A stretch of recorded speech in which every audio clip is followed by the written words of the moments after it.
And hello everyone, and welcome to the Real Estate Show here on Rogue Valley Community Television. I'm Pete Belcastro, Principal Broker with John L. Scott of Medford and Ashland. And I'm Joe Brett. I'm with John L. Scott of Medford and Ashland, and a real estate teammate of Pete Belcastro's with Table Rock, the real estate team. Well, you're very good out of that. And welcome to our show tonight. You know, here we are in July, midsummer. The weather is, doing its thing. Anyway, it's been nice. It's been really nice, And of course, the real estate market, depending on where you're looking, is really something. And tonight, we're going to look at the the first half of the stats of the year, just to show you exactly what's been happening. As we've been saying all along, as our viewers know, wow, a lot has been happening, and we've got three great guests to tell you about it. That will cover all the bases that you need to in this next half hour tonight. Don't forget, the Real Estate Show is, of course, live on KMED. It is Saturdays at 11 a.m. We want you to check that out, AM 1440 and FM 106.7. Hey, thanks for joining us tonight. The Real Estate Show starts next here on RVTV.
Welcome back to the Real Estate Show here on RVTV, mid-July show. Hope you're having a great summer. Well, real estate, Joe, is moving along quite nicely here in midsummer, and we have a new person to share with you tonight who's joined our real estate partners and is going to bring some great insight to our show, and that is Jim Remley, who's a managing principal broker at John L. Scott, who is like our boss guy. So we really got to be nice to him too. But it's great to have you here. First of all, welcome to the show, and it really was a crazy 6 months of 2015, wasn't it? Yeah, we've had a huge run up in the market. Things are going very, very well. The market's robust.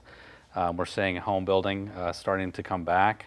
The only problem we have is not enough inventory. We're selling through a lot of inventory. We just got our updated market stats. Now you're going to cover them later. Yeah, we'll show you those. Yeah, so the market's very robust. We had 300 sales at John L. Scott last month alone. Yeah, and listen to this one. This is when we said that, I go, whoa. 300 transactions in a month. In 1 month. That's the new transactions. We closed 256 transactions, $77 million closing month for us just in that month, our biggest month ever. That's well, that kind of says it all. We're done. I mean, that kind of shows that. Well, is that like 2005? I mean, is it? I mean, we're back to that level, aren't we? Really, in the way things are going. We are in some ways, and in some ways we're not. A lot of people are worried about a bubble. The difference between this market and that market is we don't have subprime mortgages. The subprime market artificially fueled the market, where today it's a supply-demand issue. We just don't have enough supply, and it's causing prices to rise rapidly. So we're down to 2.3 months of inventory, which you're going to share later. Yeah. Well, you know, we like to blame the lenders for the problems back in 2007, and Guy Giles is here from But he's from not one of Ditech them. Mortgage, No, he's not. but he was not involved in any of that thing like that. Anyway, Guy's with us as well from Ditech, and by the way, he's got his office out by the airport, Joe, and you got to wait till you come out there to see the great spot he's got right looking over the airport. I'm envious. It's great. It's I'd watch really airplanes nice. all day. I wouldn't Yeah. get anything done. It's hard. Sometimes I'll be in the middle of a conversation and All something right. really cool take And off. so, how are you doing? How are you doing? We're good. We're just as busy as you guys are. I mean, Well, here we are, July. Guy, we've been saying, you know, all the time that rates are going to rise. Rates are going to rise. You know, you all keep saying that. I keep saying rates are not going to rise because if they do, this thing is going to come to an end, I think. But anyway, Guy, what's happening with rates here lately? we're still doing all right. I mean, this whole thing with Greece is not settled. Period. With And Greece? With Greece, you got China. Their markets were down about The 30%. international stock markets have. Yeah, I think everything's a little bit slower. We're in kind of a nice market here, just because we have such an influx of people moving from all over the country trying to get in on this market. So we're doing all right, but there's just some overall things in the world economy that are going to keep rates okay for a little while. We got a little bit of a bump. Now, I'm going to ask you the question. All right, here mid-July, what are rates? Tell me what you're giving people, or what are people getting? We're in the mid threes on our government stuff. Mid threes, all the way down. Some people have locked in the low threes on those. For USDA loans, USDA rural development loans, VA loans, and FHA loans. and FHA loans. Say that again. 3 where? Mid threes. Mid threes. Yeah, all day long. So I can't quote any. Some people I've given 3.2. Some people I've given 3.7. And Jim, I mean, this is true. As long as the rates are like this, it's going to be continually because you can qualify for a pretty good mortgage, right? Absolutely. I mean, that's what it is. Well, at the lower the interest rate, the more buying power the consumer has, and it also fuels prices. So as interest rates rise, it takes buyers out of the market, and it puts downward pressure on prices. And buyers need that buying power with the lower interest rates because prices have taken a pretty Absolutely. steady climb now. Yes. And for first-time home buyers or younger families, that interest rate still keeps you in the game. And it's a time now to probably look and to find out where you stand as opposed to later, because Well, things are going to change. he also kind of hit that on the head with the rates also, because when there was a bunch of loose lending, a lot of the investors that invest in the mortgage-backed securities got nervous because they thought we're just lending to anybody with a pulse. I really didn't participate in that. But now they know that everybody's going through a full documentation loan, and they're really vetting out whether or not they can afford to buy a house. So the investors are a little bit more comfortable investing in the mortgage back. So that'll keep the home loan rates up. I'm trying the refinance thing again. You know, that now that I've been self-employed for how many years, so Guy's trying to put this together for me. And you're right. You know more about me than anybody. You know, That's I true. can't believe it. I mean, I've what got you those gotta pictures go. of your spleen. I'll get those back to you. But Anyway, so That's full documentation. Well, one of the areas of real estate that is certainly rebounded from when we started our show 6 years ago has been in the area of home building. I mean, there was none. It's pretty much in because 2009. Brad Bennington has become the CEO of the Homebuilders Association. That was a perfect storm there. Yeah. You kind of brought it all back. Yeah. Perfect storm is perfect disaster is pretty much what it was. I want to welcome Jim to the group. Thank you know, you. we miss Bob, but Jim, I've run into Jim over the years in a number of places, and he's a great guy. He may be a little bit over intellectual for this group. Well, we thought of that too, believe me. And that's not very hard. That's not a real high bar. We'll see how that works out. But there's what you can see and what you can't see, and there's cost factors and there's cost drivers. So when you talk about real estate in general, you're talking about everything that's for sale out there, and of course on our side of the fence, we're really only concerned about new product. Because we build new product, we sell new product, and what we're concerned about is new product. And there's a lot of factors and drivers that we have to look at, because realtors, when you sell, we've talked about this before, but when you sell a piece of property, you make some money no matter what it sells for. But if you're on the new construction side, you only make a profit if you sell it for more than it cost you to build it. So there's a lot of things that we're really concerned about. One of the things that nobody has mentioned yet is we just got through our 2015 legislative session, and it was a bruiser. There was a lot of damage done to small business, and a lot of that damage is going to fall on contractors. We dodged some of it.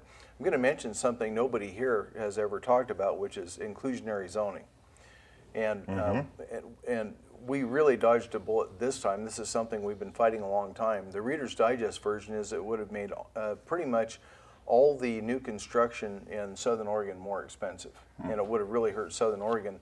Senator Bates actually gave us some help on this. When we were getting this bill killed, Senator Bates actually crossed party line a little bit and helped us, and I want to thank him for his efforts on that. But when it comes to new housing, we all know that we're running out of buildable lots, especially the bargain price buildable lots. Most of these houses that Jim is selling and that Guy is financing were built on recycled dirt, and so when it came to finding comps, that was more available. We've been talking about this for a long time about these lots running out, and you know what? We're there. There's very few of those lots left. So we've got a bench that we're going to be hitting, and that bench, it's going to be up to Guy to figure out how his customers are going to climb that bench, because we're going to have houses at this point and they're going to go like this, and it's going to be interesting to see how all that gets worked out. And these are cost factors and cost drivers that contractors, I mean, this isn't, they woke up one day and said, you know what, we used to charge this and now we're going to charge this because we think the market will bear it. No. This is concrete used to cost this, now it costs this. Plumbing used to cost this. Now, these are drivers and factors that we can't do a thing about it. All we can do is pay the bill, put our product out there on the market, and then hope smart guys like Guy can figure out how to finance it, and smart guys like Bill sell it. Jim had to sell it, yeah, to sell those things. Go ahead. No, go. All right. Well, now you made a little Yes. Well, I'm curious as to how, if home building, have you seen it, Jim, rise? I mean, as much is a factor now in just sales, or what are we just studied this number this morning at our office meeting. We looked at new construction and the overall market for the last 6 months. Home prices in general over the last 6 months have gone up 12.5%. 12%. But new construction is up 17.5%. 17? That's That's exactly what you just said, isn't it? It's right to what. Oh my God, Brad. But that's not what I good. was going to say was they've gone up 17%, but your margins to make a profit are still where they were. Absolutely. 17% ago. It's still a very fine, thin margin. Unfortunately, New home prices are going up, but new home developers are not making an exorbitant amount. They're still just making a pretty thin margin to keep moving by. Yeah. Well, there's a lot going on, though. I mean, there's no question about it. I mean, there's building. Well, the interesting thing is that we saw a decline in the overall number of sales of new homes comparing this 6 months to the first 6 months of 2014. So it's exactly what Brad's talking about, and it's not that builders don't want to build, there's just not enough line to build on. Yeah. And, And the price is going up. Yep, More lack of so. supply. So the price of new construction is biggest- going up at a higher rate than it is for regular home sales. Is Yeah, what this and, comes down to. and the rate of change is unfortunately going to accelerate again because of drivers that we can't control. And let me tell you what you want to keep an eye on is it's not the cost per home, it's the cost per foot, because what you're going to see is the cost per foot is going to be accelerating at a faster rate than the cost per home, because the homes are going to be getting smaller. Right. The only defense that the builders have against these cost drivers are to build smaller homes to try to keep the home within that cost envelope that we know is affordable. So we're going to have to build smaller homes, so the cost per square foot is going to go up to keep the cost of the home affordable. And it's not necessarily a bad thing to have smaller homes. You No, know, I we think don't need to have massive places. I mean, I don't think so. Younger people in the bigger cities are don't going want to that, 400 right? and 600 square foot homes, and they're happy as can be, and they're building a little equity, and they're starting the process for themselves, where otherwise they'd be priced out of a market in a bigger city. And the new homes, frankly, it doesn't really matter whose home you look at, which builder. The homes that they're building right now are the nicest, most efficient homes that have ever been built, because of the energy codes that we have to comply with now, and they're just, these new homes are just really, really nice. But as we've talked about before, if you think you want a new home, go talk to Jim ASAP, because like he says, inventory, our builders are building as fast as they can, but we can't keep up with inventory, number one, and number two, the cost of the land just keeps going up and up and up, and the cost of the land is the biggest driver we have in the price of a home. That's what's happening to our market here. There's no question. Well, we do have some stats that we want to share with you from the SOMLS. I'm not sure this one's working, so we may have to look at this one over here. But let's see if we can go to the slides and take a look at some of the things that we want to share with you. Of course, just a reminder here, of course, we're on Charter Channel 180 in Jackson County, 181 in Josephine County, and of course, Ashland HomeNet on Channel 9. And of course, our radio show is KMED, AM 1440 and FM FM 106.7. Well, this is what we were talking about earlier. This came from the John L. Scott meeting this morning that Jim was sharing with us. This is just June of last year versus June of this year. And Jim, take that away there and just share with us what you. I mean, it's really interesting to look at that. It's a great picture of what we're talking about here tonight. Yeah, what this is showing is a month-over-month comparison.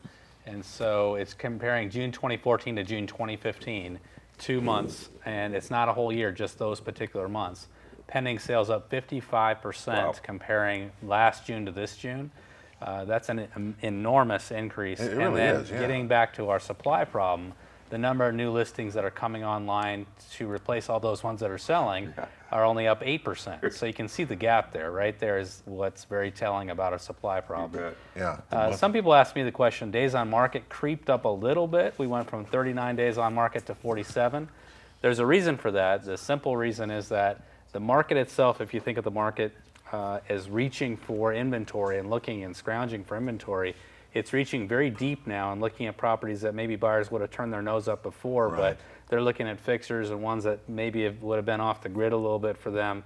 And so those are the ones that have been on the market a long time. Yeah. That's where you're seeing that. Selling some of those They're now. finally selling. So Yeah. if you got something that's a little bit iffy, now's the time to put it on the market. And I think didn't you say also today that 2.3 month supply Yes. was like the lowest you'd ever seen it? I've been here 6 years as well, just about as long as your show. Yeah. I've been in the business 25 years, but I've been in this market for about 6 years. My experience last 6 years is that's the lowest market time I've seen so far, 2.3 months. And what that means for people that don't understand the months of supply is that if all the realtors stopped listing homes and all sellers stopped listing homes, we would exhaust our entire inventory in 2.3 months based on the rate of sales. Yeah. But if you hit your price point, you have a good price point, you've got a good home on the market. You're going to sell it. You're gonna sell. 30 days, yeah. you may be looking at a 30-day range if you've got a really good product and Jim, it's demand. don't you think that there are a lot, I mean, one of the things that might be driving part of this is a lot of people that have really kind of been looking at the market but just couldn't get off the fence Yes. are finally saying, you know what, this train is leaving the station and I better get on it. I think, yeah, we just studied a statistic that just came out about people finally coming over water. A lot of people were underwater in their homes. Now that prices have risen pretty much for 4 or 5 years here, people are finally able to sell. We're hoping some of that pent-up seller demand will be released into the market. We're hoping. But I think, yeah, a lot of people on the sidelines, especially buyers, have finally come back to the market, or they weren't here before. And they are coming back, aren't they? They're as back. we're seeing them. Boy, it is a supply. This is a supply and demand market. I mean, supply and demand business. Big time. Truly, I think it was always shared. Let's go back here to the slides again. So this is from the January through June totals. This is the 6 month totals of this year. And again, Jim, kind of what's interesting in that for you, guys, you as well. I mean, tell us what you think. Well, if you just look at it, that shows, what, about 12%? Well, that's quite a rise. The in median price has house. risen Oh, 12%. I didn't notice the thing on the bottom. I'm doing the math in my head. Yeah, I was yeah. doing everything the hard way, Yeah. no matter what. Yeah, that's just pretty amazing. I mean, I think he's right. There's a ton of people that have just been not thinking they could do anything for a while, just kind of making their payment and cruising along that might be able to actually sell and move up But to their how house. concerning? I mean, I look at that 12.5% and I go, yee, wow. That's what happened to us before all the crash came. We had double-digit increases. Do you think that's going to continue? I mean, No, it Jim, won't. how? It won't. It'll continue in the short term and the long term. It will moderate. What will moderate that is supply. As supply comes online, there'll be more pricing pressure on sellers to compete with other sellers, and buyers will have more choices. And it will moderate pricing. But in the short term, while we're experiencing this huge surge of buyers and lack of inventory, we're going to see prices continue to rise. The danger is you wait. A buyer in January that's waited till now June is paying 12% more. Right. $200,000 house. Yeah. That's a big chunk. Because of at that change. rate, I think you said it's 2% rise a month, and that's unsustainable. I would say that. Here's new construction that we want to show. Yeah. So Brad, this shows Through us the here roof. what I don't even have to look at it. Brad, I can tell you what it is. Yeah. Well, I mean, the median price is certainly up, as you guys said. It's up 17.6% from a year ago. Yeah. And those sales, yeah. And actually, if you look at East Medford, okay, you see the one underneath 29.9%. If you look at homes in East Medford, they're up 28%. Wow. Yeah. Which is where most of the new homes are sold. So It's where- 27%. That's where up most in of the East building is taking In a place. year, certainly, was in East that? Medford. Medford. Yeah, wow. Yeah. Do the math on that one. That's quite a bit. Let's move on here to the next one. This is the rural property sales. And again, you followers of our show here on RVTV or on our radio show know this is really interesting again to me. in terms of just the number of sales and the demand for these properties, Jim. They're just... There's a huge, I always tell people we're first over the border from California. Huge amount of people from California come here first. That market is experiencing one of the worst droughts in their history. We're going through a drought, but not nearly as bad. Yeah. So inevitably, when people come south, but the market's still good. So when people sell their homes and come north, I should say, not south, they immediately want, you hear it every time, I want 5 acres and near water. They always want the same thing, right? And that's a lot of that driver right there. Yeah, and you can see it. I mean, it's a lot of sales going on. People got the country bug. They do, yeah. What's interesting about rural sales, a quarter of all sales are roughly, rural properties, which is like 500 new people living in a rural property using resources that weren't there a year ago. That's why the Jackson Soil Water Conservation District is so important to us anyway. So all those kinds of things as well. Anyway, so Brad, I mean, as of this month, you mentioned the country bug. Well, the country bug as of July in Oregon can also be the country bud. yeah. And that's kind of there's a lot of customers talking to Jim about finding real estate with water on it for reasons that don't have a lot to do with some of the reasons that they used to. But one of the other things that's really important, and you heard Guy mention it briefly, but the economic turmoil outside the borders of the United States has really had a huge effect on the strength of the dollar. And there's a lot of investors, especially investors outside the United States, that are looking at United States real estate just as a place to park their money as a defense against the turmoil that's going on in other places. We heard that to Brad from Lennox Scott, who was recently down here talking about the West Coast market and how the Chinese, remember, are having a great influence there. Yeah, well, Seattle, Portland, the whole Northwest market. Yeah, and it's coming down, and it's coming our way. I think the point was it's eventually coming down into our area too. Right. So what we're building for, what our builders are building for, unfortunately, is we're building for mover inners. We're building for people that are moving into our market from outside of our market, and bringing resources with them that allow them to buy what, for the people that grew up here, are really unaffordable properties. So if you live here and if you make the median wage, you can't really afford much over about maybe $240,000, which is kind of the bottom end right now. But that's not. But the hottest selling point is up in the mid threes maybe is about where we're at now and trending up. So we've got a lot of people that are coming up, and they're gonna have.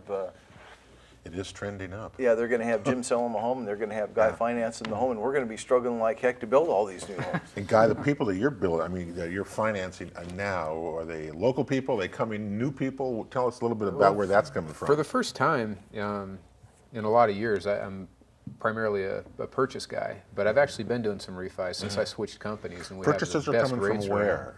Purchases, still California is the vast majority. Colorado, sometimes. They're escaping California for the water thing, for a lot of bills. Everybody comes up here saying, "Oh my gosh, they passed every levy down there in the last legislative session," and they just want out.